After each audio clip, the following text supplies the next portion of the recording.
வாழ்க வையகம், வாழ்க வையகம், வாழ்க வளமுடன். குரு வாழ்க, குருவே துணை. சிந்தனையை, உடல் நலத்தை சீர் அமைத்து உய்வித்த குருவே வாழ்க, வாழ்க வளமுடன், வாழ்க வளமுடன், வாழ்க வையகம்.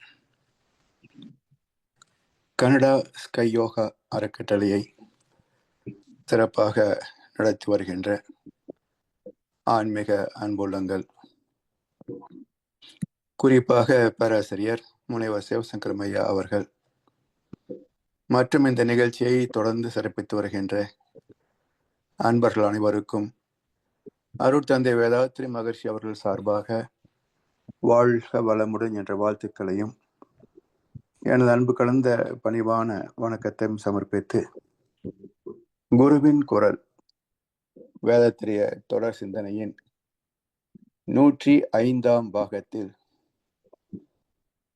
விதியின் விளைவு, வினையின் விளைவு, விதி மதி தலைப்பிலை 5வது வகுப்பாக மேலும் சில கருத்துக்களை இப்போது பகிர்ந்து கொள்ள இருக்கின்றோம். ஆத்மாவை பற்றிய தெளிவு இல்லை என்றால் செயல் விளைவு தத்துவம் புரியாது. செயலுக்கு தக்க விளைவு உண்டு என்ற விதி புரியாமல் எத்தனை தலைமுறைகள் ஆனாலும் ஒழுக்கம் இருக்காது. ஒழுக்கம் இல்லாத வாழ்க்கையில், ஒழுக்கம் இல்லாத சந்ததியில் இன்பமும் துன்பமும் மாறி மாறித்தான் வரும். கரு உருவாகிய போது எழுச்சி பெற்ற பதிவுகள், அது வாழ்கின்ற காலத்திலே அதற்கான சுக துக்க விளைவுகளை ஏற்படுத்திவிடும். அடக்கம் பெற்றிருக்கின்ற பதிவுகள் அடுத்த தலைமுறைக்கு போக வெளிப்படலாம், அல்லது அதுக்கு அடுத்தடுத்த தலைமுறைகளிலே கூட வெளிப்படலாம். இப்படி 140 ஆண்டுகள் என்ற 7 தலைமுறை கணக்கிலே ஏதாவது ஒரு இடத்திலே அது வெளிப்பட்டு சமனாகும். இதை இன்றைய அறிவியல் துறையிலே ஜெனடிக் சயின்ஸ், மரபியல் விஞ்ஞானமும் இதை உறுதிப்படுத்துகிறது. ஒரு மாற்றம் முழுமை பெறுவதற்கு 7 தலைமுறைகள் ஆகின்றன என்பதை விஞ்ஞானத்துறை நிரூபித்திருக்கிறது. தத்துவம் ஏற்கனவே சொல்லியிருக்கிறது. அதாவது ஒரு புதிய வகை செடியை உருவாக்க வேண்டும் என்றால் ஏற்கனவே ஒத்த மரபணுக்கள் உள்ள 2 வகையை எடுத்து கிராஸ் பிரீடிங் டெக்னாலஜி, அயல் மகர்ந்த சேர்க்கை நுட்பத்தின் மூலமாக 7 முறை கிராஸ் செய்கின்ற போது ஒரு புதிய தலைமுறையை, புதிய வகையை உருவாக்கலாம் என்று விஞ்ஞானம் நிரூபித்திருக்கின்றது. இந்த 7க்கு பிறகு மேற்கொண்டும் முயற்சி செய்தால் ஸ்டேபிள் கேரக்டர் சொல்லக்கூடிய நிரந்தர தன்மைகள் இருக்காது. அதனால் 7 என்று நிச்சயிக்கப்பட்டதற்கான காரணம் என்ன என்பதை தத்துவத்துறையிலையும் குறிப்பிருப்பதாக தெரியவில்லை. விஞ்ஞானமும் அதை வெளிப்படுத்தியதாக தெரியவில்லை.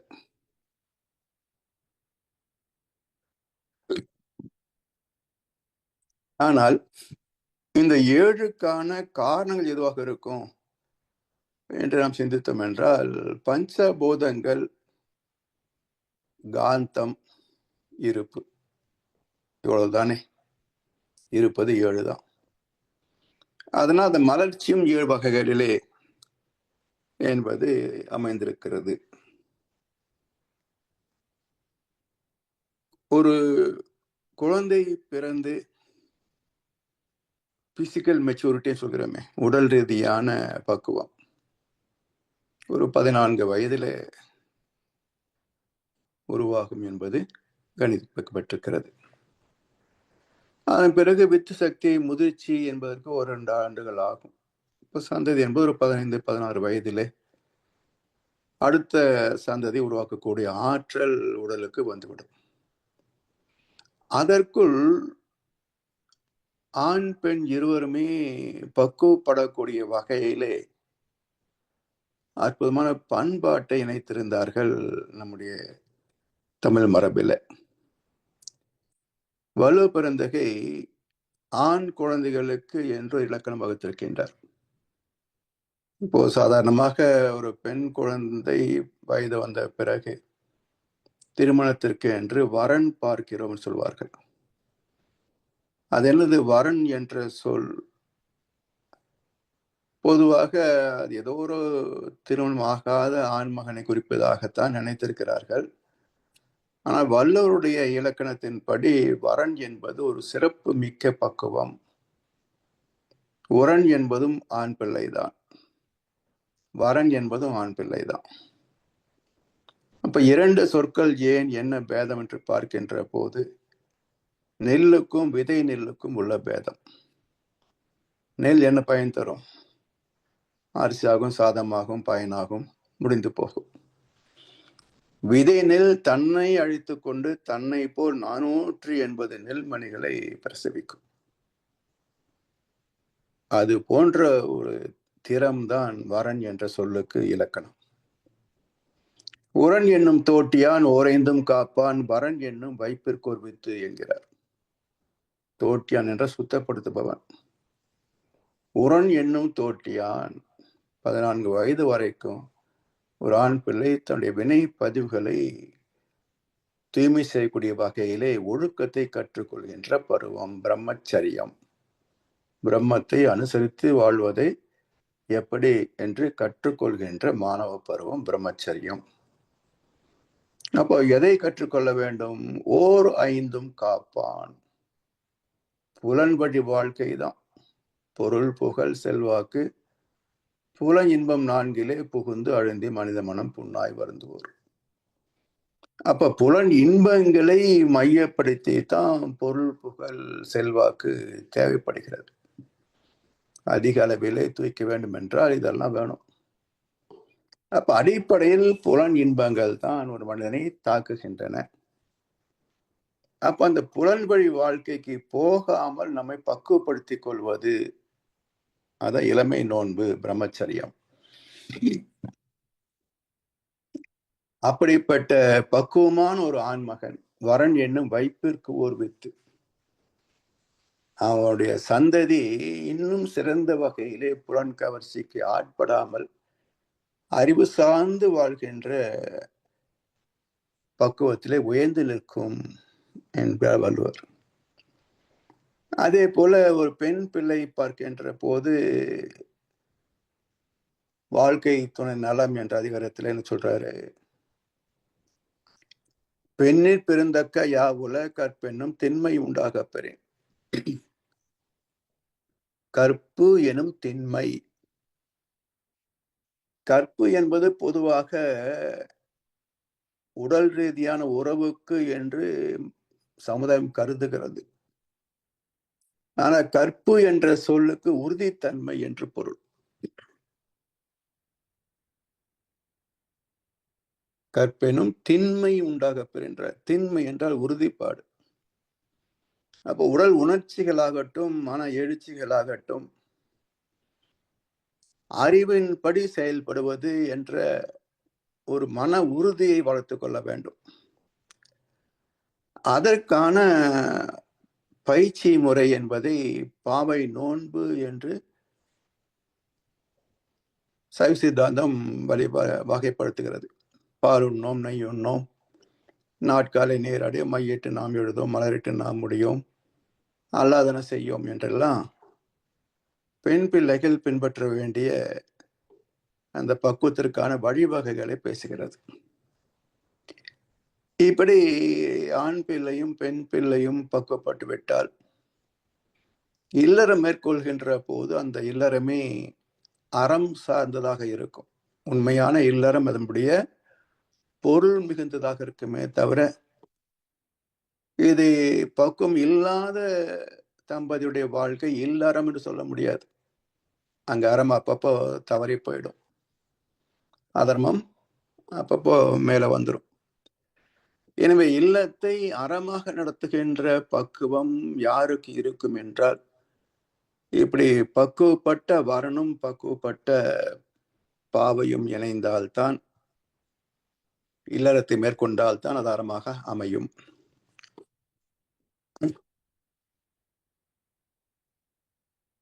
இந்த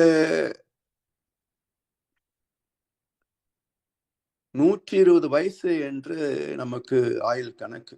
அந்த 7 தலைமுறை என்பது 7வது தலைமுறை பிறக்கின்ற போது ஆயுள் முடியும்.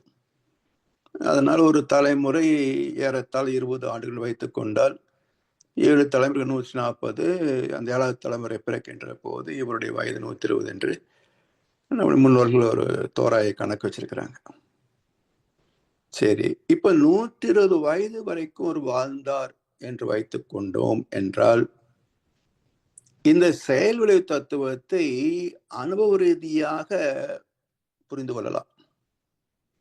இவர் செய்த செயலுக்குரிய விளைவு, புண்ணியமோ பாவமோ, இவருடைய வாழ்க்கையிலேயோ அல்லது இவரை அடுத்து 6 தலைமுறைகளின் வாழ்க்கையிலேயோ வெளிப்படுவதை இவர் அனுபவபூர்வமாக பார்க்கலாம். நான் செஞ்சது இங்க வந்திருக்கு, அங்க வந்திருக்கு, அங்க வந்திருக்கு, அங்க வந்திருக்கு என்று நிரூபணமாக பார்த்து விடலாம். அப்போ இந்த 7 தலைமுறைகளின் தாக்கம் இயற்கை விதி என்பதை அனுபவத்தில் புரிந்து கொண்டோம் என்றால், மாற்று கருத்துக்கு, மாற்று தத்துவத்திற்கு இடமில்லை. இப்போ சமுதாயம் குழம்பி நிற்பதற்கு காரணம் என்ன என்றால், இயற்கை தந்த கொடையாகிய 120 ஆண்டுகள் என்ற ஆயுளை உணவு, உழைப்பு, உறக்கம், தாம்பத்தியம், எண்ணம், இவற்றின் காரணமாக ஜனனம் ஒரு வழி, மரணம் பல வழி என்று ஆகிவிட்டது. எப்போ, எப்படி, எந்த வகையில் ஒருவனுடைய உயிர் போகும் என்பதை கணிக்க முடியாத அளவுக்கு ஆயுள் குறைந்து விட்டது. இதற்கான காரணத்தை தேடுவாரும் இல்லை. 100 ஆயுள் உண்டு என்பதே பல பேருக்கு தெரியாது. தீர்காயுசுனா 100 நினைக்கிறாங்க. 120 என்பதே பல பேருக்கு தெரியாது. அப்ப என்ன ஆகிறது? நாம் செய்யாத ஒன்றுக்கு விலை வருகின்ற போது குழப்பம் தானே வரும். நான் ஒண்ணுமே செய்யல, எனக்கு ஏன் இது வந்தது என்ற கேள்வி வருகின்ற போது சமுதாயத்தில் யார் விளக்கம் சொல்ல முடியும்? எல்லோருமே குழப்பத்தை வைத்து மீன் பிடிக்கிறவர்கள் தான். ஜோதிடர்கள், ராசிக்கல் விற்பவர்கள், நியூமராலஜி, நேமாலஜி என்று சொல்பவர்கள், பிறகு இந்த பரிகாரம் செய்பவர்கள், அதில் சம்பந்தப்பட்ட பொருட்களை விற்பவர்கள், இப்படி பல பேருடைய பிழைப்பு இந்த குழப்பத்தை அறியாமை நம்பித்தான் இருக்கிறது. இப்ப யார் தெளிந்த கருத்தை சொல்லுவார்கள்? அப்படியே சொன்னாலும் இது அமல்படுத்தக்கூடியதா? 7 தலைமுறைகளாக வருகிறது என்று சொன்னால், யாருக்கு துன்பத்திலே துடிப்பதற்கு மனம் இருக்கும்?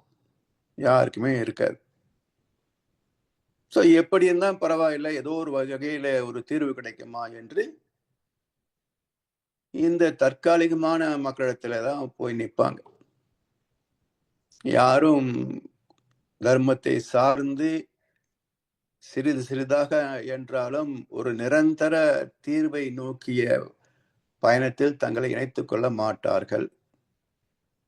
அதனால் குழப்பமே தொடரும் என்றைக்கும். ஒழுக்கம் சார்ந்த வாழ்க்கை என்பது சமுதாயத்தில் வருவது மிக மிக மிக மிக கடினம். அப்ப என்ன ஆகிறது என்றால், இந்த வாழ்க்கை, ஒரு சித்தர் சொல்லுவார், நந்தவனத்தில் ஒரு ஆண்டி, அவன் 4 மாதமாய் கொய்யவனை வேண்டி கொண்டு வந்தான் ஒரு தோண்டி, அதை கூத்தாடி கூத்தாடி போட்டுடை தாண்டி. நந்தவனம், அதாவது ராமாயணத்துல அசோகவனம் என்று கேள்விப்பட்டிருப்பீங்க. சோகவனம், நந்தவனம், அசோகவனம். நந்தவனம் என்றால் இன்பங்கள் நிறைந்த இடந்தோட்டம், இந்த பூமி வாழ்க்கை. சோகவனம் என்றால் மறுபக்கம். அசோகவனம் என்றால் இரண்டும் கடந்த அமைதி நிலை. லங்கேஸ்வரன் அசோகவனத்தை ஏன் ஏற்படுத்தினான்? சீதையை சிறை வைப்பதற்காகவா? அது பின்னாடி நேர்ந்த விபத்து. அவன் துவக்கத்தில் அசோகவனத்தை ஏற்படுத்துவதனுடைய நோக்கம் என்ன என்றால், சிக்கல் மிகுந்த சூழ்நிலைகளிலே சரியான தீர்வை எடுக்க வேண்டும் என்றால் அவன் அசோகவனத்தில் வந்து தவம் ஏற்றிய பிறகுதான் தீர்வு செய்வான் என்று ராமாயணத்தில் ஒரு குறிப்பு உண்டு. அப்ப அசோகவனம் என்பது இன்ப துன்பம் கடந்த ஒரு அமைதி நிலை, தவ நிலை. எனவே நந்தவனமோ சோகவனமோ இல்லாத அசோகவனம். அப்ப இயற்கை தந்தது என்ன? நந்தவனம் தான்.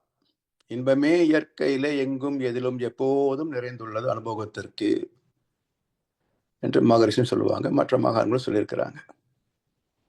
இந்த இன்பம் நிறைந்த இந்த பூமியில யார் மனிதனாக வந்தது? ஆண்டவனே மனிதனாக வந்தான். நந்தவனத்தில் ஓர் ஆண்டி, அவன் 4 மாதமாய் கொயவனை வேண்டி. 4, 6, 10 மாசம். அப்ப 10 மாதங்களாக தாயின் கருவிலே தோன்றிய பிறகு அது 10 மாதங்கள் தவம் இருக்கிறதா. வினை பதிவாம் சுமையை விடுத்து தூய்மை பெறவே 10 மாதம் தவம் இருக்கிறது. அப்படி தவம் இருந்து கொண்டு வந்த உடல் இது. ஒரு குடம் கொண்டு வந்தான் ஒரு தோண்டி. என்ன செய்தான்? கடவுள் தந்த அழகிய வாழ்வு. என்ன செய்தான் என்றால், கூத்தாடி கூத்தாடி போட்டுடை தாண்டி. என்னென்ன கூத்தாடினா? கவிஞர் கண்ணதாசன் சொல்றார், ஆடிய ஆட்டம் என்ன, பேசிய வார்த்தை என்ன, தேடிய செல்வம் என்ன, திரண்டதோர் சுற்றம் என்ன. இதுதான் அந்த ஆட்டம் எல்லாம். அப்ப இந்த ஆட்டம் ஆடினதுல குடமே கவிழ்ந்தது மட்டுமே உடைஞ்சு போச்சு. கூத்தாடி கூத்தாடி போட்டுடை தாண்டி. அது உடைகின்ற போது கூடு விட்டு ஆவி போனால் கூடவே வருவது என்ன? யோசின்றார் கண்ணதாசன். எனவே இயற்கை விதிப்படி வந்த உடல், மனம் போன போக்கில் வாழ்ந்த வாழ்க்கை. விளைவு இன்பத்தை மட்டுமே தூக்க வேண்டிய வாழ்க்கை. இன்பம் கனவில், துன்பம் எதிரில் காண்பது ஏன் தோழி என்பது போல ஒரு தவிப்பிலே அமைந்திருக்கிறது. சரி, முடியும் போது என்ன கதி? கூடு விட்டு ஆவி போனா கூடவே வருவது என்ன? இதெல்லாம் வருது. அத்தமும் வாழ்வும் அகத்து மட்டே. சொந்த பந்தம், நட்பு, சொத்து கணக்கு எல்லாம் அகத்து மட்டே. விழி அன்பொழுக மெத்திய மாதரும் வீதி மட்டே. கணவனை கொஞ்சிய மனைவி எது வரைக்கும் வருவாங்க? வீதி வரைக்கும். விம்மி விம்மி இரு கை தலைமேல் வைத்து அழும் மைந்தரும் சுடுகாடு மட்டே. கொல்லி போறது வருவாங்க இல்ல குழந்தைங்க, சுடுகாடு வரைக்கும். பற்றி தொடரும் இருவினை புண்ணிய பாவமே. வீடு வரை உறவு, வீதி வரை மனைவி, காடு வரை பிள்ளை, கடைசி வரை யாரோ என்று இதே பாட்டை கண்ணதாசன் எடுத்தான் இருக்கிறார்.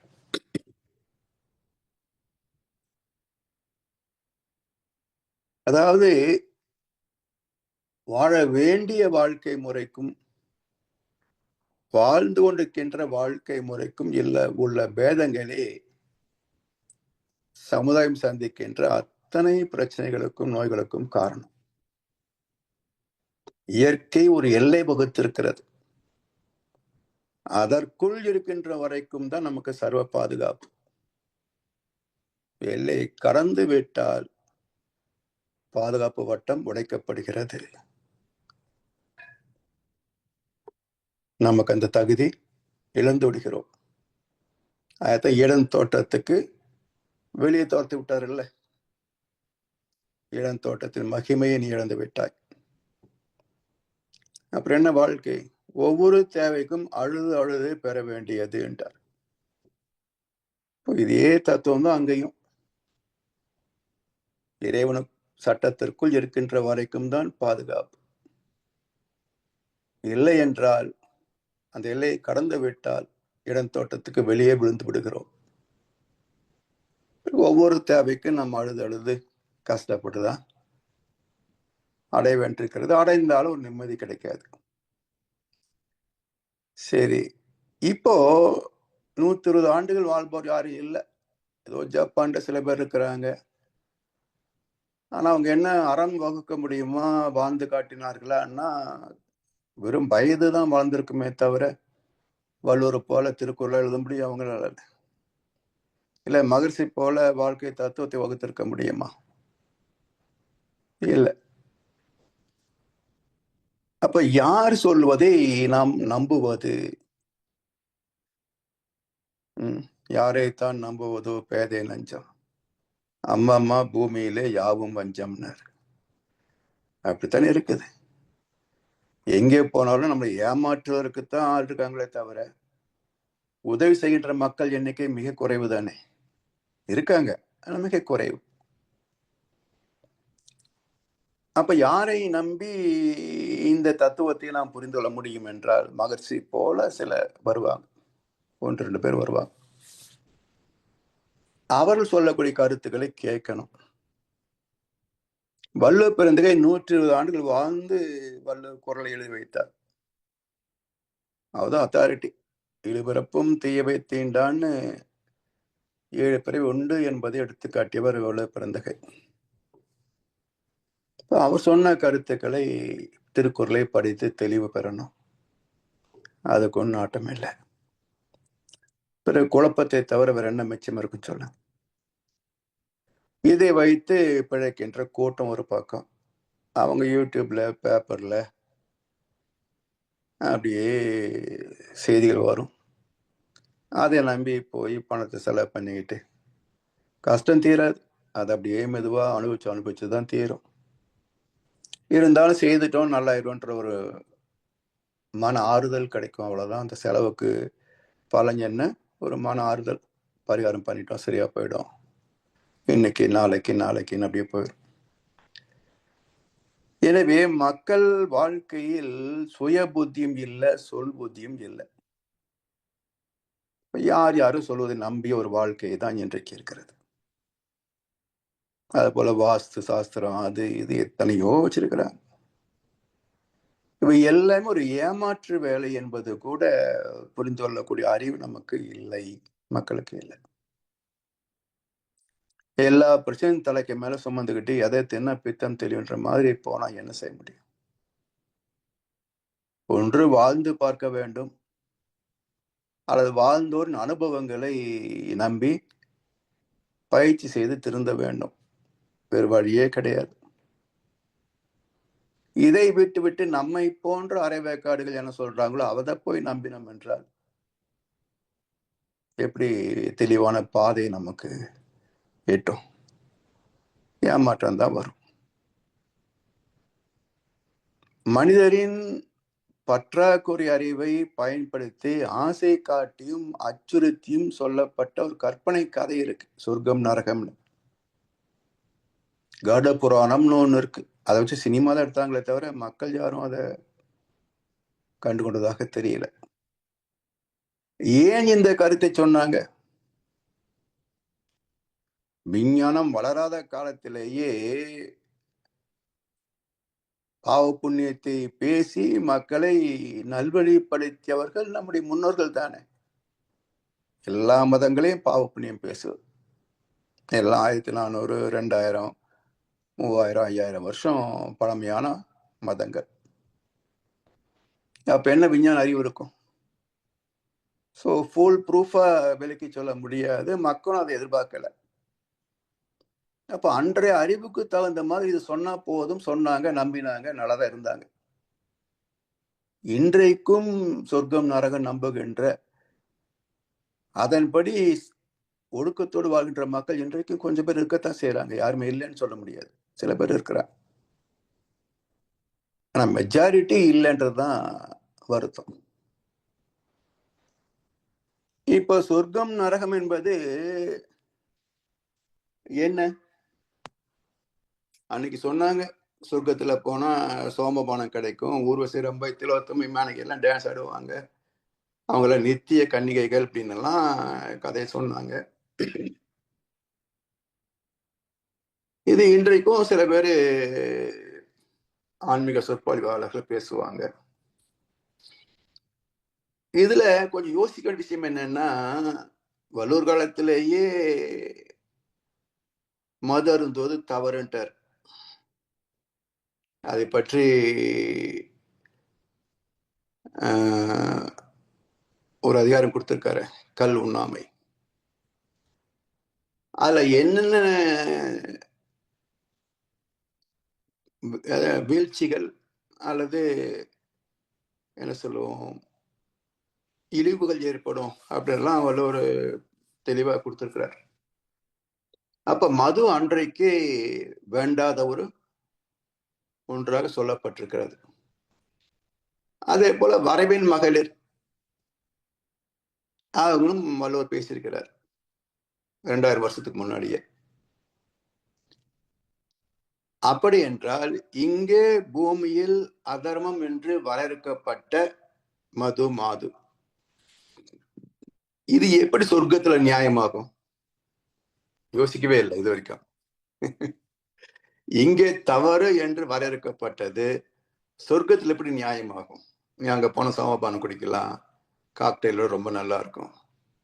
இங்க எவ்வளவு பெண்களை பார்த்தாலும் அவ்வளவு அழகா இருக்க மாட்டாங்க. அது மட்டும் இல்லாம அவங்க நித்திய கன்னிகள், அவங்களுக்கு கன்னித்தன்மையே போகாது அப்படின்னு எல்லாம் சொல்லிச்சுக்கிறாங்களே. அப்ப இங்கே அதர்மம் என்பது அங்க எப்படி தர்மமாகும்? சரி, மறுபக்கம் என்ன? நரகம். அது துன்பத்தை சந்திக்க வேண்டிய நிறைய தண்டனைகள் எல்லாம் கொடுப்பாங்க. சரி, இப்போ இந்த கதையை நம்புகிறார்களா?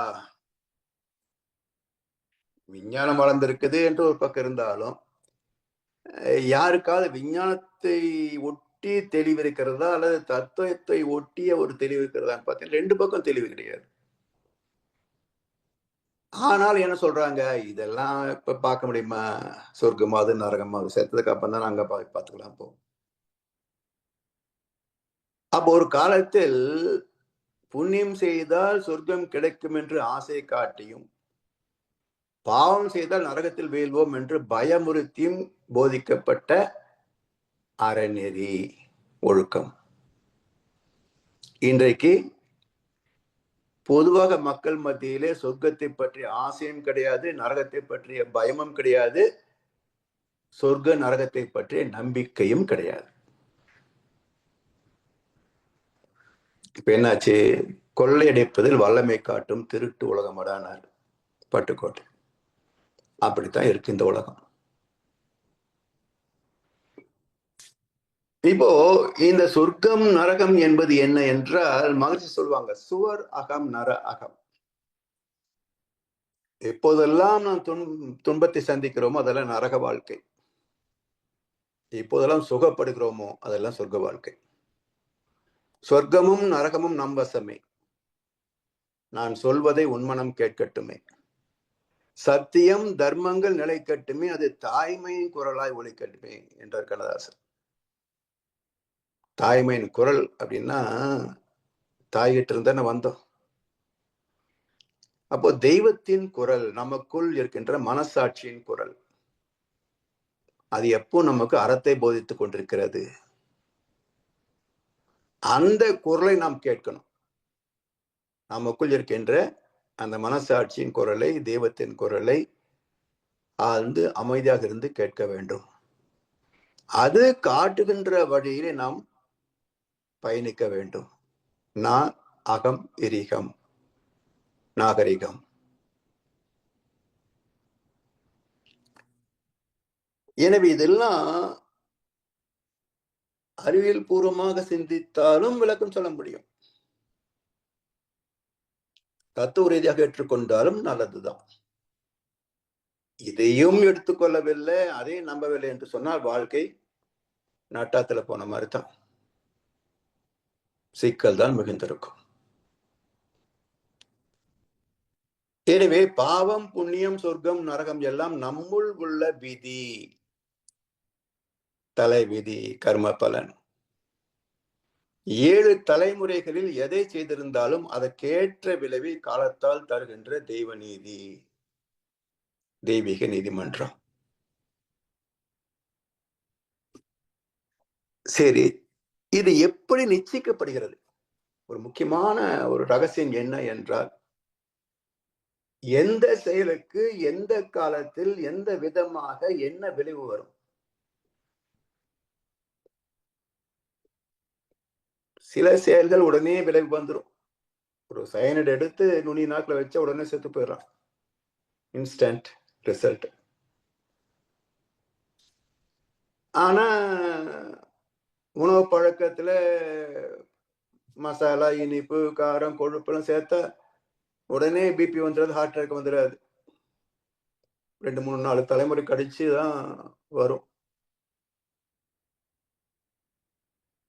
இப்போ அந்த 7 தலைமுறை கான்செப்ட் ஒருத்தருக்கு புரியவில்லை, நம்பிக்கை இல்லை என்று சொன்னால், நாம் செய்ததுதான் நமக்கோ நம் சந்ததிக்கோ போகிறது என்பது நம்ப மாட்டாங்க. அப்ப இதெல்லாம் விளக்கி சொல்ல வேண்டும் சொன்னால் சயின்ஸ் தான் அறிவியல் பூர்வமான விளக்கம் சொல்லும். சோ அந்த அறிவியல் பூர்வமான விளக்கத்தை தரக்கூடியவர்கள் யார் என்றால், ராமாயணமோ மகாபாரதமோ உபனிஷத்துக்களோ புராணங்களோ கிடையாது. இன்னும் சொல்ல போனா இவைதான் மக்களை பெரும் அளவில் குழப்பி வைத்திருக்கின்றன. எனவே எல்லாம் கதையாத்தான், சரித்திரமா தான் பேசுறாங்க. யாரும் அதை அறிவியல் பூர்வமா பேசுறதில்லை. பகவத்கீதை பேசினோம், ராமாயணம் ஒரே ஒரு முறை பேசினேன். அந்த புக்கு 400 பக்கங்கள் புக் எழுதியிருக்கு. அறிவியல் ரீதியான அணுகுமுறை. ராமன்னா பரமாத்மா, சீதன ஜீவாத்மா, இலக்குவன்னா குரு, ஹனுமன்னா மனசு, ராவணன்னா ஆணவம். அப்போ ஒரு மனிதனுடைய வாழ்க்கை போராட்டத்தை தான் குருச்சேத்திரம் பேசுகிறது என்றெல்லாம் அறிவியல் பூர்வமாக விளக்க இருக்கிறோம். ஸோ இப்படி இதிகாசங்களை பேசினால் மக்கள் மனதில் கொஞ்சம் செயலுள்ள தத்துவம் புரியும்.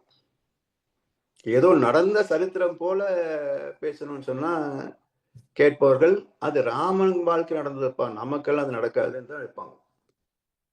இதிகாசங்கள் என்பது என்றைக்கும் மனித வாழ்க்கைக்கு தேவையான வாழ்க்கை முறை என்பது மக்களுக்கு தெரியாது.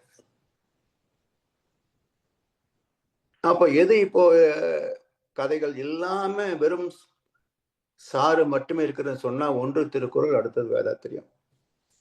2 தான். Only essence. கதைகள் கிடையாது, கற்பனைகள் கிடையாது, கதாபாத்திரங்கள் கிடையாது, சம்பவங்கள் கிடையாது, ஓமானம், ஓமாயம் ஒன்றும் கிடையாது. பியூர் எசன்ஸ்,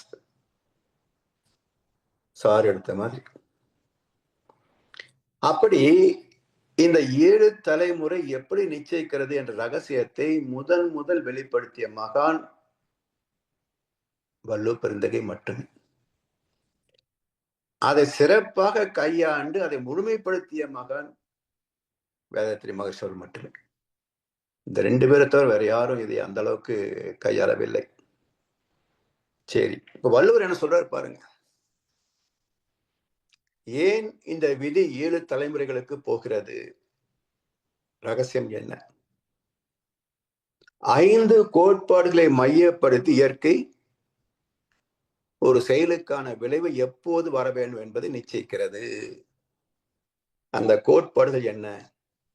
பொருள், கருவி, காலம், வினை, இடம். 5 கோட்பாடுகள். பொருள், கருவி, காலம், வினை, இடம். இருள் தீர எண்ணிச் செயல். துன்பம் வராதபடிக்கு இந்த 5 கோட்பாடுகளின் அடிப்படையில் எண்ணம், சொல், செயலை ஆராய்ந்து பார்த்து எண்ணி துணிக கர்மம். முதல்ல எண்ணி துணிக கர்மம், துணிந்தவன் எண்ணவும் இழுக்கு என்று ஒரு முதல் கருத்தை சொல்லிட்டார்.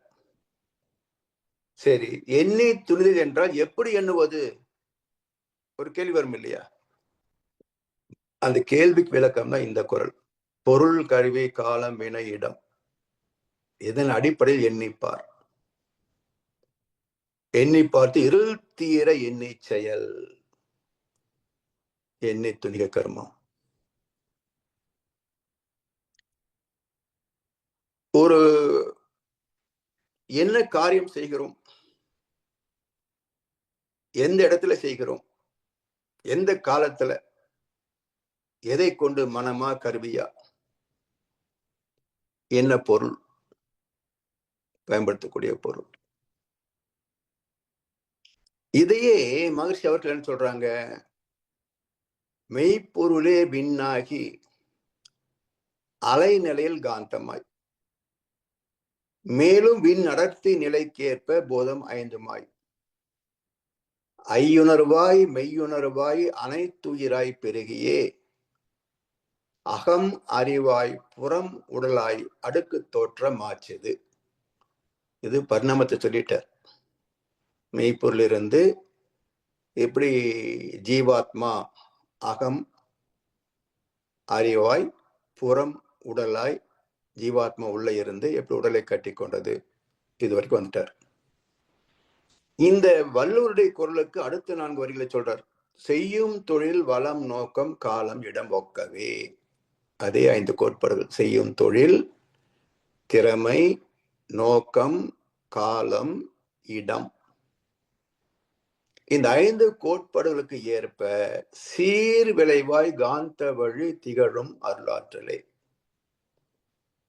எப்படி செயல்படுகிறது என்றால், இந்த 5 கோட்பாடுகளின் அடிப்படையில் இயற்கை சட்டம், தெய்வ நீதி சிறிதும் பிறழாது, சற்றும் மாறாது. சீர் என்றால் துல்லியமான விதி என்ற அர்த்தம்.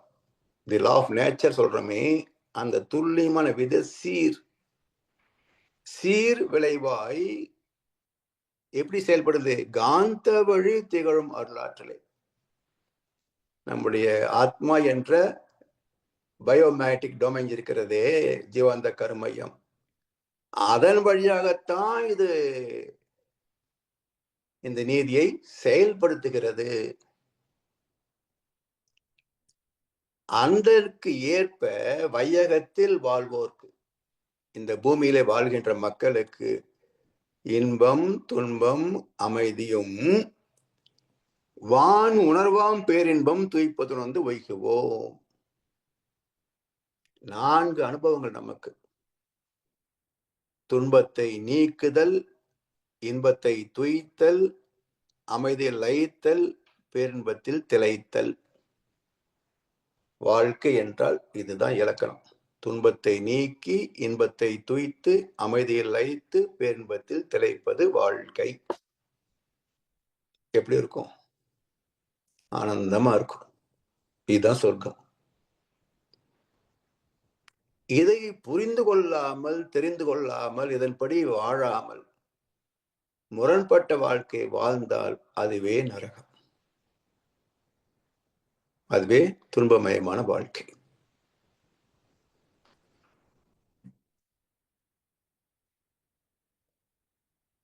இப்படி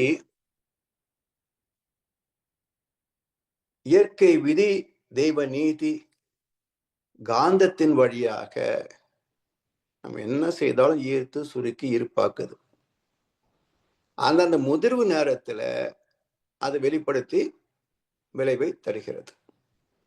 இப்ப இந்த 5 கோட்பாடுகளுக்கு ஏற்ப பொருள், கருவி, காலம், வினை, இடம் என்ற 5 கோட்பாடுகளுக்கு ஏற்ப ஒவ்வொரு எண்ணம், சொல், செயலுக்கும் ஒரு ஸ்பெசிபிக் கிராவிட்டி அமையும். ஒரு திணிவு, அழுத்தம் அமையும். அதுக்கு தகுந்தாற் போல 14 to 40 அலை இருக்கு பாருங்க, பீட்டா ஃப்ரீக்வன்சி. அதுல போய் இது எங்க ஃபிட் ஆகணுமோ அங்க ஆயிடும். இப்ப அழுத்தமான பதிவுன்னா சீக்கிரமா வெளியே வந்துடும். 5 பைசா பாவங்கள், சின்ன சின்ன தவறுகள், அதெல்லாம் மொத்தமா கூடி ஒரு நீண்ட நாட்களுக்கு பிறகு நாம் காலத்தில் இல்லாம அடுத்த சந்ததி காலத்தில் கூட வெளிப்படலாம். ஆனா எதுவுமே வீண் போகாது. அப்ப நம்முடைய காந்த கருமையத்துல ஒவ்வொரு அலையிலையும் கோடிக்கணக்கான பதிவுகள் இருக்கின்றன. 14 முதல் 40 அலை வரைக்கும் 27 அலை விகிதங்கள். 27 அலை நீளங்களிலே எத்தனை அனுபவங்கள் பதிந்திருக்கிறது என்றால் 7 தலைமுறையில, ஒரு தலைமுறைக்கு ஒரு 70 வயசுன்னு வச்சுக்கீங்களேன், கிட்டத்தட்ட 500 வருஷம் அனுபவம் நம்ம கிட்ட இருக்குங்க. கிட்டத்தட்ட 500 வருஷம் அனுபவம் நமக்குள்ள இருக்குது. சஞ்சத கர்மா, பிராப்த கர்மா என்ற வகையில 500 வருஷம் அனுபவம் இருக்கு.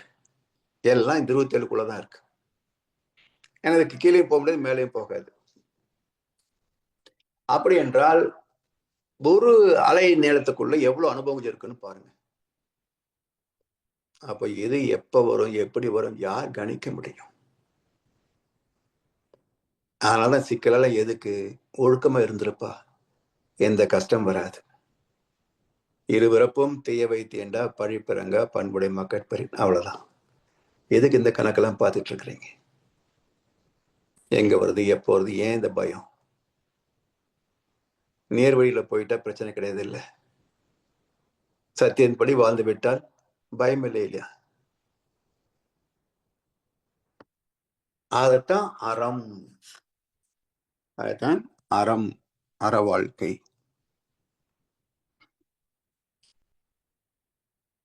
இப்போ இந்த ஸ்பெசிபிக் கிராவிட்டி, இந்த பிரின்சிபல் இருக்கு பாருங்க, இது எப்படி நாம் புரிந்து கொள்ளலாம் அப்படின்னா, இப்போ வீடுகள்ல பூச்செடிகள், காய்கறி செடிகள்லாம் போட்டிருப்போம். இன்றைய மாலையில பாத்தீங்கன்னா ஒரு மாற்றம் இருக்காது. நாளை காலை விடிந்த உடனே பாத்தீங்கன்னா எத்தனை மாற்றங்கள். நேற்றைக்கு பழுத்த இலை இன்னைக்கு உதிர்ந்திருக்கும், நேற்றைக்கு முதிர்ந்த இலை இன்றைக்கு பழுத்து இருக்கும், நேற்றைக்கு அரும்பா இருந்தது முட்டா இருக்கும், முட்டா இருந்தது மலரா விரிந்திருக்கும், மலரா இருந்ததுக்குள்ள ஒரு விதை, ஒரு காயோ பழமோ தோணி இருக்கும், உச்சியில ஒரு புதிய தளிர் தோன்றி இருக்கும். இவ்வளவு மட்டும்தானா? சல்லி வேர்கள், ஆணி வேர் இது வளர்ந்திருக்காதா? அதுவும் வளரும். அப்போ தழைத்தல் என்று சொல்கிறோம். எந்த அணுவிலேயும் வளர்சிதை மாற்றம் நிகழாமல் இல்லை. எந்த இயக்கத்தை எடுத்துக்கொண்டாலும், எந்த உடலை எடுத்துக்கொண்டாலும் வளர்சிதை மாற்றம் என்ற ஒரு நாளுக்குள் நிகழ்கின்ற மாற்றங்கள் ஒவ்வொரு அணுவிலையும் நிகழும். அதே போலத்தான் இது. ஒவ்வொரு செயலுக்கு தக்க விளைவு அந்தந்த இடத்துல வெளிப்பட்டு கொண்டே இருக்கும். எத்தனை நல்லது, எத்தனை கெட்டது, எவ்வளவு தூரம், எப்படி, எத்தனை பிரச்சனைகள் எல்லாம் தெரியும். 14 அலைச்சூழலிலிருந்து 40 வரைக்கும் என்னெல்லாம் பதிந்திருக்கிறதோ, திணை பெற்றிருக்கிறதோ, முதிர்ச்சி அடைகிறதோ அதெல்லாம் விளைவாக தந்து கொண்டே இருக்கும். இதை புரியாத போது இது ஏன் வந்தது என்ற கேள்வி எழுவது இயல்புதான் என்றாலும் பதில் கிடைக்காதே. என்ன பதில் கிடைக்கும்? வீதி, அவன் பிறந்த நேரம், கொண்டு வந்த புண்ணியம், இவ்வளவுதான் சொல்ல முடியுமே தவிர விரிவான விளக்கத்தை பேசக்கூடியவர்கள் எத்தனை பேர்? கிட்டத்தட்ட 4 மணி நேரம் முடிஞ்சு இப்போ 5வது வகுப்பு நம்ம பேசிட்டு இருக்கிறோம். இப்போ இவ்வளவு விளக்கமாக பேசக்கூடிய எத்தனை பேர் இருக்காங்க சொற்பொழிவாளர்கள்? அதை புரிந்து கொள்ள முடியாது என்பதை தான் பட்டினத்தார் ஒரு கவியில சொல்றார். என் செயலாவது யாதொன்றும் இல்லை. அதாவது அவருடைய வாழ்க்கை அளவுக்கு தெரியும் எல்லாருக்கும், மிகப்பெரிய செல்வந்தர். பத்திரகிரி மகாராஜா கிட்ட சிறைப்படுகிறார். அவருக்கு அந்த காலத்துல மரண தண்டனை, கழுவேற்றுவதுன்னு சொல்லுவாங்க, அதை வச்சிடுறார். கழுமரத்துல கழுத்து நிக்குது. இப்ப யார் காப்பாற்ற முடியும்? சோ இனி என்னால ஒன்றும் செய்ய முடியாது இறைவா, என் செயலாவது யாதொன்றும் இல்லை. இனி தெய்வமே உன் செயலை என்று உணர பெற்றேன். நீ ஏதாவது காப்பாத்தினா உண்டு, இல்லைன்னா என்னோட வாழ்க்கை முடிந்தது. சரி, இந்த நிலை எனக்கு ஏன் வந்தது? மரண தண்டனை விதிக்க வேண்டிய அளவுக்கு நான் என்ன பாவத்தை செய்தேன்? ஏன் இந்த நிலைமை எனக்கு வந்தது? இந்த ஊன் எடுத்த பின் செய்த தீவினை ஏதும் இல்லை. நாம் பிறந்த நாள் முதல் கொண்டு இன்று வரைக்கும் யாருக்கும் எந்த நட்டமும், எந்த பாவத்தையும், எந்த துன்பத்தையும் நான் தந்தது கிடையாது. இந்த ஊன் எடுத்த பின் செய்த தீவினை ஏதும் இல்லை. பிறகு எப்படி வந்தது? பிறப்பதற்கு முன் செய்த தீவினையோ இங்கனே வந்து மூண்டது வேண்டார். இதுதான் ஞானத்தின் வெளிப்பாடு. பிறப்பதற்கு முன் செய்தன்ட்டார். எங்க அப்பா அம்மா செஞ்சது, தாத்தா பாட்டி செஞ்சதுன்னு சொல்லல. அப்ப என்ன அர்த்தம்? பிறப்பதற்கு முன் இந்த ஆத்மா என் தாய் தந்தையாக, தாத்தா பாட்டியாக வாழ்ந்த காலத்துல என்ன செய்ததோ எனக்கு தெரியல, ஆனா செஞ்சிருக்கிறாங்க. அதுதான் இப்போ வந்து என்னை இந்த தண்டனைக்கு உள்ளாக்கி இருக்கிறது. பிறப்பதற்கு முன் செய்த தீவனையோ இங்கனே வந்து மூண்டதுவே.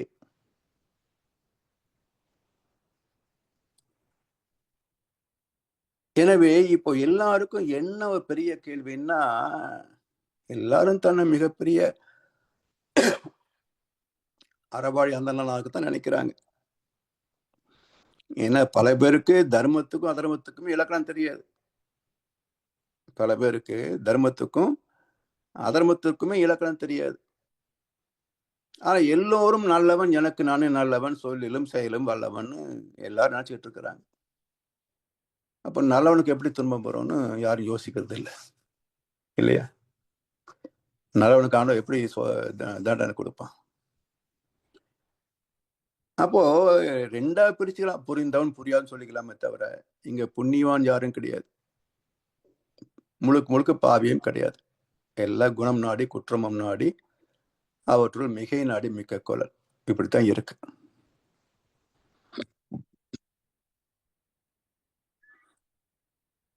எனவே இந்த 7 தலைமுறை ரகசியத்தை புரிந்து தெளிந்து விட்டால் இப்போ என்ன ரிசல்ட்? வருவதை தவிர்க்க முடியாதுங்க. வந்த துன்பம் எதுவென்றாலும் வாடி நின்றால் ஓடுவது இல்லை. என்ன செய்வது? தவத்தின் மூலமாக மனதை உறுதிப்படுத்திக் கொள்வது. எதையும் தாங்கும் இதயம் இருந்தால் இறுதி வரைக்கும் அமைதி இருக்கும். இப்ப எதையும் தாங்கும் சக்தி எதுங்க? சுத்தவெளி. அப்ப சுத்தவெளியோடு கலந்த ஆன்ம பக்குவம் இருந்தால் துன்பம் வரும், ஆனாலும் அது உடலையோ மனதையோ தாக்காது. ஒரு பார்வையாளனாக கடந்து போய்விடலாம். மேற்கொண்டு எந்த பாவத்தையும் செய்ய மாட்டோம். அப்போ ஆத்மா தூய்மை பெற்றுக் கொண்டே வந்து ஒரு கட்டத்தில் முழுதும் தூய்மையாகிவிடும். அதனால நம் கடமை அறவாழ்வின் நாட்டத்தை சிறக்கட்டும். அப்ப தெரியாத போது மக்கள் என்ன செய்யறாங்க? எல்லாருக்கும் பக்தி மட்டும் இருக்குங்க. திருடனும் கோயிலுக்கு போறான், நல்லவனும் கோயிலுக்கு போறான், அயோக்கியனும் கோயிலுக்கு போறான், யோகியனும் கோயிலுக்கு போறான். நல்லவர்கள் ஏதோ கிடைச்சதை வச்சு ஏதோ ஆண்டவன் கொடுத்த வாழ்க்கைன்னு ஏத்துக்கிறாங்க. பல பேர் என்ன செய்யறாங்க? கண்ணதாசன் சொன்ன மாதிரி ஆண்டவன் தந்தது ஓரளவு, இங்கே அவனவன் திருடியது எவ்வளவும் பேர். இப்ப திருப்பதிக்கு போயிட்டு வந்தா அப்படியே பணம் கொட்டுதுன்னு சில பேர் சொல்லுவாங்க. வியாபாரம் அமோகம் நடக்குது, அதனால மாசம் மாசம் வருஷம் திருப்பதி போயிட்டு வந்துருவேன்னு சொல்லுவாங்க. எப்படி பணம் வருதுன்னு மட்டும் சொல்லுங்க. அது திருப்பதி வெங்கடாஜபதி கொடுத்ததா இல்லை நீ திருடியாதான்றது நாங்க முடிவு பண்ணிப்போம். எப்படி சம்பாதிச்சிங்க அதை மட்டும் சொல்லுங்க. சோ இது என்னன்னா, இவன் செய்கின்ற சம்பாதித்த திருட்டு காசுக்கு தெய்வ கடாட்சம் என்று முலாம் பூசுறாரு.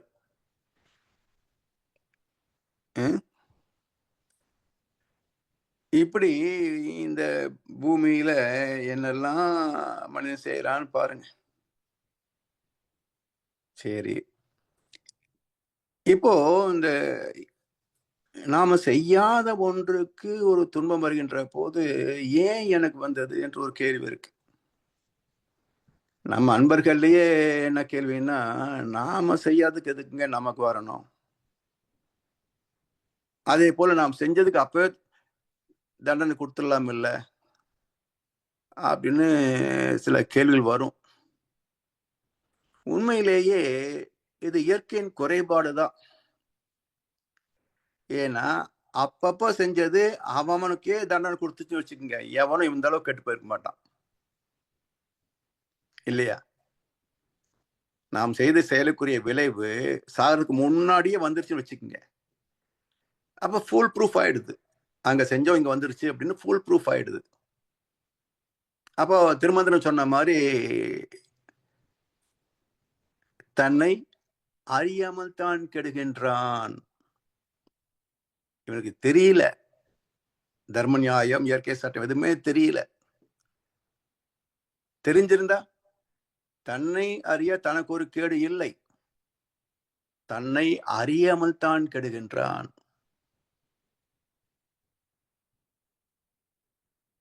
தெரிஞ்சிச்சுன்னா தன்னை அறியும் அறிவை அறிந்த பின் தன்னை அர்ச்சிக்க தாஞ்சிருந்தானே. இந்த பாவத்தை எல்லாம் எப்படி கழுவுறதுன்னு தான் யோசிச்சு செயல்படுவான். என்ன வழி? புதுசா பாவம் செய்யக்கூடாது, செஞ்ச பாவத்துக்கு துன்பம் வரும், அதை சகிச்சுக்கணும். ரெண்டுதான்.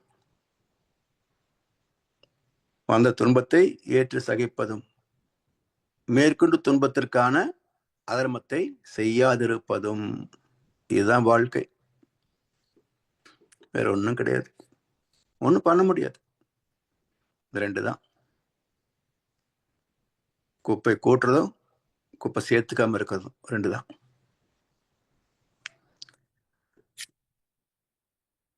அதனால இது புரியாத போது என்ன சொல்லுவாங்க, இப்போ சம்மந்தமே இல்லை, திடீர்னு உங்க 3வது 4வது தலைமுறை தாத்தா அப்படி சுத்தாமா அது வாரிசு யார் யாரும் தேடி பிடிச்சி இன்னைக்குதான் கோர்ட் வந்து உங்களுக்கு 10 லட்சம் ரூபாய் சொத்து உங்களுக்கு கொடுக்க சொல்லி கோர்ட் உத்தரவு வந்திருக்குது அப்படின்னு சொன்னா மகிழ்ச்சியா வாங்கிக்குமா இல்லையா?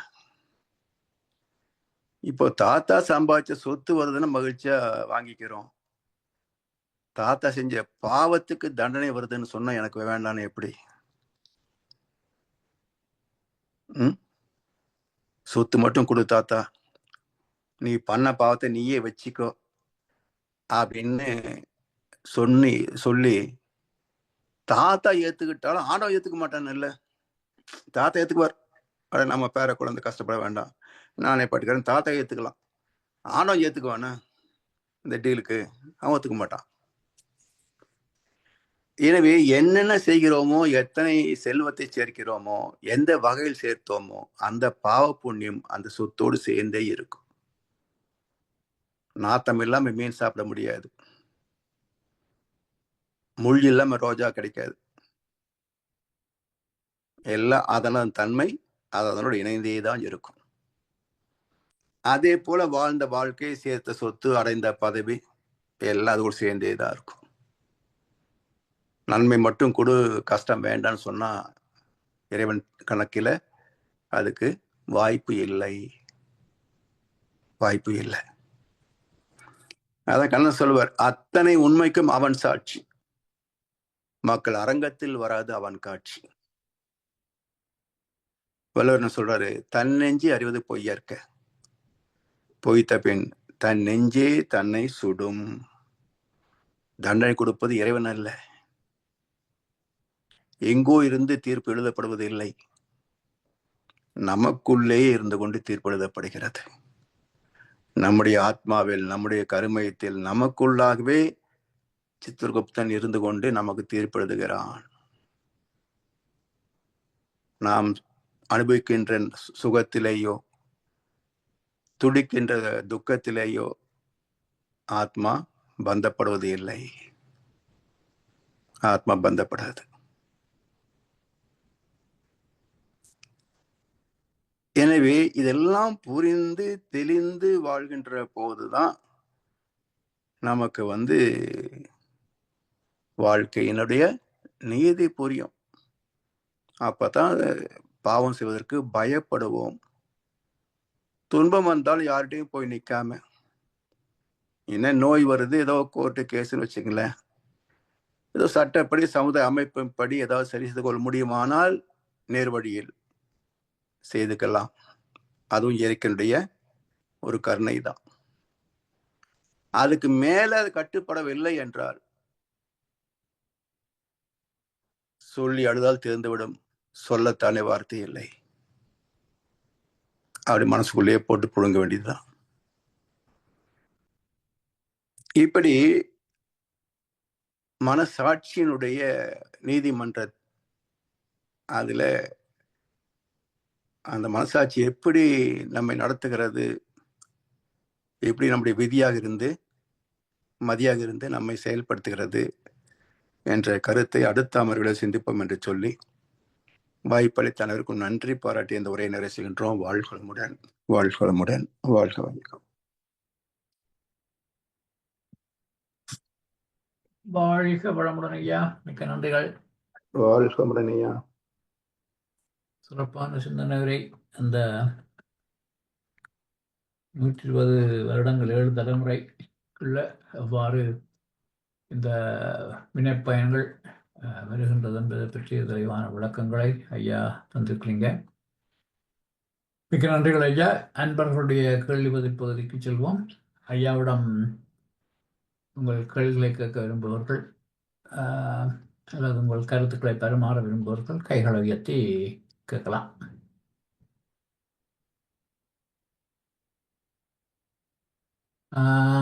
ஹேமமாலினி அம்மா. ஐயா வாழ்க வளமுடன் ஐயா, வாழ்க வளமுடன் அம்மா. ஐயா, நீங்க நமக்கு ஏதாவது ஒரு கஷ்டம்னா, நம்ம உடல்ல நோயோ ஏதோ வாய்ப்பட்டா நம்ம உடலுக்கு தான், ஆத்மாவுக்கு இல்லைன்றீங்க. அப்போ ஆத்மா தானுங்க ஐயா அந்த கருமயத்துல பதிஞ்சு அந்த ஆத்மா அது தீர்ப்பு எழுதுறது. எப்படி நீதிபதி தீர்ப்பு எழுதுறாரு, குற்றவாளி தண்டிக்கிறதுல துன்பப்படுறான்னு என்னவோ அதை பத்தி நீதிபதிக்கு பாதிப்பது இல்லை. அதே போலத்தான் நம்முடைய ஆத்மாவில் இருக்கக்கூடிய அந்த நீதிமன்றம் நாம் செய்தது தகுந்த விளைவை தந்துருது. அப்ப அது நோயா பாதிக்கப்படுதா, பிரச்சனைகள்ல மனசு பாதிக்கப்படுதான்னா ஆத்மா அதை பத்தி கவலையே படுறதில்லை, கவலைப்படாது. ஓ சரி சரிங்க. அதுக்கும் இந்த உடம்புக்கும் பந்தமே கிடையாதுங்க. ரெக்கார்ட்ஸ் இருக்கா, தூக்கி வெளியே போடும். நாம சிரிச்சாலும் அவ்வளவுதான், அது கவலைப்படாது. ஓகே. அப்போ கருவமைப்புக்கும் ஆத்மாவுக்கும், அதாவது கருவமைப்பு பிளஸ் அனுபவங்கள் ஈக்குவல் டு ஆத்மா. ஆத்மா. ஓகே. கருமையத்துல இருக்கிற பதிவுக்கும் ஆத்மாவுக்கும் சம்பந்தம் இல்லைன்றீங்க இல்லைங்களா? அதாவது கர்மய பதிவு தான் ஆத்மான்னு சொல்றோம். கருமையம் பிளஸ் பதிவுகள் தான் ஆத்மா. ஆத்மா. Okay okay. சோ அது ரெண்டுமே மையத்துல இருக்குது. ஸோ அது வந்து ஒன்னோட ரெண்டுமே சேர்ந்ததுதான். ஓகே ஓகே கருமயத்தில் அனுபவம் பதிகின்ற போது அதுக்கு ஆத்மா. இப்ப கருமம் வேற கிடையாது. ம் ம் எல்லாமே கேரக்டரைஸ்டு பயோமேக்னெட்டிக் டொமைன். ம் அப்போ அதுல கருமையும் தனியே கிடையாது இப்போ. கிடையாது. அதனால ஆத்மா என்று சொன்னாலே போதுமானது. ஆனா நம்ம வந்து புரிஞ்சுக்கணும் இல்லையா கருமயம்னா எதை சொல்றோம். ஆ, ஆ. அதுக்காக நாம பேசும்போது கருமயம் பிளஸ் அனுபவங்கள் ஈக்குவல் டு ஆத்மா. ஓகே ஓகே ஆனா எந்த மனிதனிடத்துலயாவது இருக்கான்னு பார்த்தா யாருக்கிட்டையும் கருமயம் என்பது தூய்மை கிடையாது. கிடையாது. எல்லார்ட்டையும் அனுபவங்கள் சேர்ந்த ஆத்மாவாகத்தான் இருக்கிறது. ம், ம். சரிங்களா? சரிங்க ஐயா, சரிங்க ஐயா. நன்றி ஐயா, நன்றி நன்றி. ஐயா. வாழ்க வளமுடன், வாழ்க வளமுடன். வாழ்க வளமுடன். வாழ்க வளமுடன். அடுத்து ஜனாரையா. ஐயா வாழ்க வளமுடன். வாழ்க வளமுடன் ஐயா. வாழ்க சிறப்பான வளமுடன். சிந்தனை ஐயா. ஒவ்வொரு முறையும் ஒரு கேள்வி ஒன்று மனதில் விட அடுத்த வரியிலே அதுக்குரிய பதிலே நீங்க கொடுத்துடுறீங்க. அந்த கேள்வி எனக்கு வந்தது, அந்த ஏன் அவங்களுக்கு உடனுடனே தண்டனை கிடைக்கல, ஏன் அப்படி பொறுத்திருக்குன்னு அதுக்கு தான் சொல்லிட்டீங்களே ஆல்ரெடி, அது இயற்கையில உள்ள குறைபாடுண்டு. ஆமா. அதோண்ட ஐயா. அடுத்தது வந்து இப்ப ஆத்மா வந்து இறைநிலையா இருக்கிறபடியா அதுக்கு உணர்வுகள் இல்லை, உடலுக்கு தான் உணர்வுகள். அது சரியா இருக்கும் ஐயா? Okay okay. அதுதான் எங்களுக்கு என்ன உடல்ல நோய் எதுகள் வந்தா கூட உடலுக்கு தான் அந்த நோய் தெரியும் ஒழிய ஆத்மாவுக்கு தெரியாதுன்னு நீங்க சொன்ன கருத்து. Okay okay okay. நன்றி ஐயா. வாழ்க வளமுடன். வாழ்க வளமுடன். வாழ்க வளமுடன். ஐயா, அந்த விரைக்கான உளவை அறிவதற்கு பொருள், கருவி, காலம், வினை, இடம், இந்த 5 அடிப்படையிலே அதை சிந்திக்கணும்னு சொன்னீங்களே ஐயா. அந்த 5 அடிப்படையிலே அதை சிந்திக்கின்ற போது என்ன செயலுக்கு என்ன விளைவு வரும் என்றது எப்படி, அது உதாரணம் சொல்லுங்க ஐயா. அது அந்த 5 அடிப்படையும் சேர்த்து விளக்குறதுக்கு அதை பற்றி நான் யோசிக்கல இது வரைக்கும். ஏன்னா அந்த 5 கோட்பாடுகள் எப்படின்றதே நம்ம ஒவ்வொரு செயலுக்கும் மாறி மாறி வரும். எதையும் சொல்வதற்கு 5 இருக்குன்னு சொல்ல பேசுறமே தவிர எப்படின்னு எக்ஸாம்பிள் சொல்றதுக்கு தெரியலைங்கய்யா. பார்ப்போம், ஏதாவது தோணுச்சுன்னா அடுத்த வகுப்புல பார்க்கலாம். நல்ல கருத்தை ஐயா. அந்த 5 அடிப்படையிலே அதை அனலைஸ் பண்றதுக்கு அப்ப அட்லீஸ்ட் நாங்கள் தெரியாமல் ஒரு வினியை செய்தாலும் பிறகு அதன் உணர்கின்ற போது அதை அனலைஸ் பண்ணி கொஞ்சம் யோசிக்கலாம். ஆனால் அது எப்படின்றது கொஞ்சம் விளக்கம் தான் எல்லாருக்கும். பார்க்கணுங்க. நான் பொருள், கருவி, காலம், செய்யும் சாமி சொல்றது செய்யும் தொழில், திறமை, நோக்கம், காலம், இடம். இது ஒரு வெரி காம்ப்ளிகேட்டட் ஆஸ்பெக்டுங்க. ஒவ்வொரு இதுக்கும் மாற்றம் வரும். ஐயா, இது திருவள்ளுவர் ஐயா வாழ்க வளமுடன். எந்த ஒரு செயலுக்கும் ஒரு பொருள், கருவி, காலம், இடம் இது இருந்தா தானே ஐயா நடக்கும். ஆமா. அப்ப அதுதான் அதனுடைய விடையாகவும் இருக்கலாம் ஐயா. ஆமா, அது இருக்கு. ஆனா அது எப்படி இப்ப ஐயா கேட்கறது என்னன்னா, அது எந்த ஆஸ்பெக்ட்ல நம்ம ஏதோ ஒரு எக்ஸாம்பிள் வச்சு இப்ப இதனால இப்படி வந்ததுன்னு சொல்ல முடியுமா அப்படின்றாரு. அது மிக கடினமான கேள்வியா இருக்குது. ஏன்னா இப்போ இன்ஸ்டன்டா நடக்கக்கூடியதான் நம்ம நம்பும்படியா எடுத்துக்க முடியும். அடுத்தடுத்த தலைமுறை வந்ததை நம்ம இதனால தான் இது நம்ம சொல்ல முடியாது. ஸோ இப்படி இன்ஸ்டண்டா வந்தது அப்படின்னா பொருள், கருவி, காலம், வினை, இடம், நம்ம எங்க இருக்கிறோம், என்ன காரியம் செய்யறோம், அதோடைய நோக்கம், திறமை, இதெல்லாம் பொறுத்து ரிசல்ட் வருதுன்றது மட்டும் பேச முடியாது. தவிர இதுக்கு எக்ஸாம்பிள் சொல்லணும் அப்படின்னா ரொம்ப பதிவுகளால் ஏற்பட்ட எண்ணம், சொல், செயல். இப்ப அந்த கதைகள் இருக்குத்தானே சொல்றாங்க. இப்ப பின்னுக்கு அந்த பாம்பு கடிச்சு இறக்குறது இருக்கு. அதாவது அது மாதிரி நிறைய இருக்கு. ஆனா எப்படி அது ஆந்தட்டிக்கா சொல்லணும் இல்லையா, அது டவுட் வராதபடிக்கு கிளியரா சொல்லணும் இல்ல. ஆமா. இப்போ நீங்கள் இப்போ நம்ம சொன்னீங்களா, இப்போ மாமிசம் உண்டவர்கள் ம். அவர்களுக்கு என்னென்று ஆப்ரேஷன் நடக்கிறதுக்கு வாய்ப்பு இருக்கு, அப்படி என்று சில இதுகள் இருக்கு, ஆமா இருக்கு. பட் அது வந்து எப்போன்னு சொல்ல முடியாது. சொல்ல முடியாது.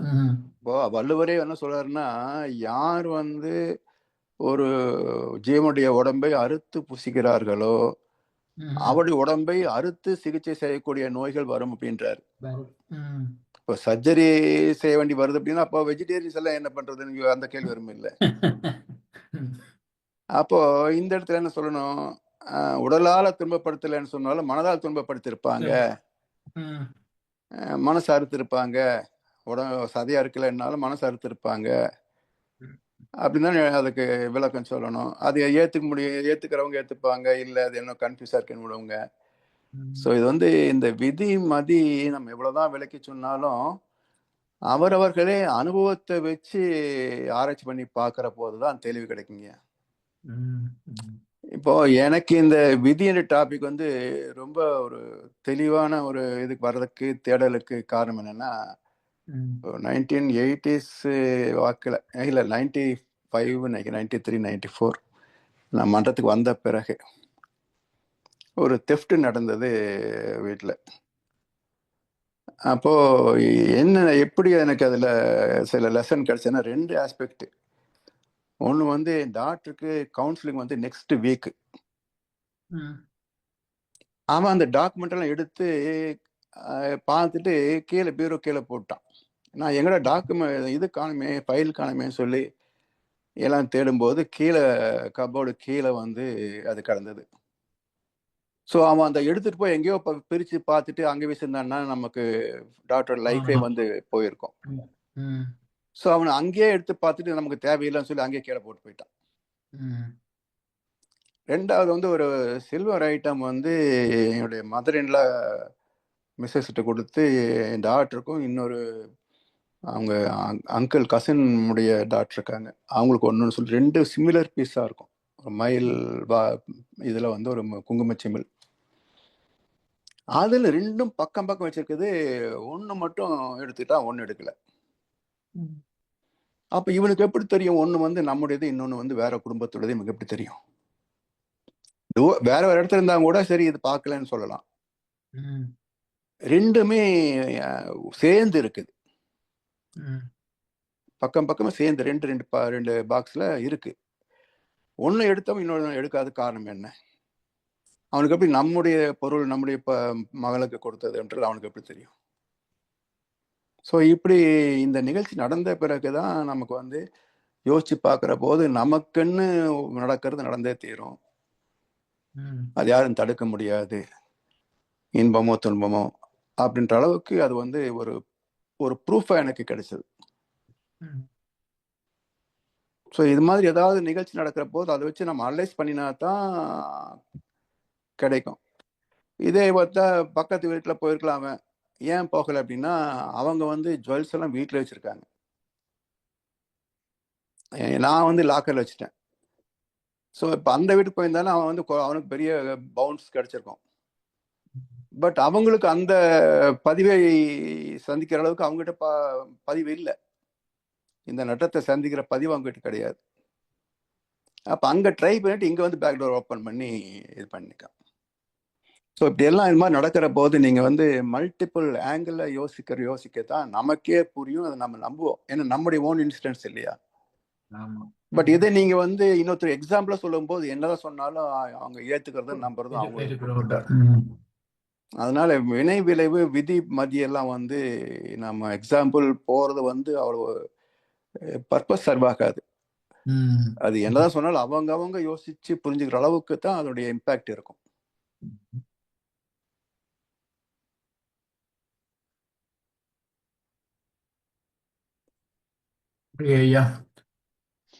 ஐயா, இப்ப சில நேரங்கள்ல இந்த விதிப்படி உங்களுக்கு ஒரு விபத்து நடக்க வேணும் என்றிருந்தா, சில வேளை வந்து நாங்க செய்த புண்ணியமோ என்னவோ ஆரோ வந்து நின்ற காருக்கு சும்மா அடிச்சுட்டு போயிருப்பாங்க ஒழிய நாங்க அந்த நேரம் அதுக்கு இருந்திருக்க மாட்டோம். அப்ப பொருள் நிறைய கிடைக்குங்க, இந்த ஆஸ்பெக்ட்ல வந்து நிறைய எக்ஸாம்பிள் கிடைக்கும். அதுதான் அதான் தலைக்கு வந்த தலைப்பாயோட போச்சுன்னு ஆஹ் சொல்லிட்டு ஆமா. விட்டுடுறோம். ஆமா ஆமா, நன்றி ஐயா, வாழ்க வளமுடன். வாழ்க வளமுடனே. வாழ்க வளமுடன் ஐயா, நன்றிகள். வாழ்க வளமுடன் ஐயா. நாங்கள் இத்துடன் நம்முடைய கேள்வி பதில் பகுதியை நிறைவு செய்வோம். ம். இதுவரை நேரமும் குருவின் குரல் வகுப்பு 105 இந்த வகுப்பை மிக சிறப்பாக நமக்கு நடத்தி தந்து எங்கள் கேள்விகளுக்கெல்லாம் தெளிவான பதில்களையும் தந்த முதல்நிலை பேராசிரியர் பழனிசாமி ஐயாவுக்கு நாம் நமது நன்றி தெரிவிப்பதோடு எல்லோரும் சேர்ந்து ஐயாவை ஒரு முறை வாழ்த்துவோம். முதல்நிலை பேராசிரியர் பழனிசாமி ஐயா அவரது உடல் நலம், மனவளம், பொருளாதார வளம், அவரது அன்பு குடும்பம், அவரது வேதாத்திரிய தொண்டு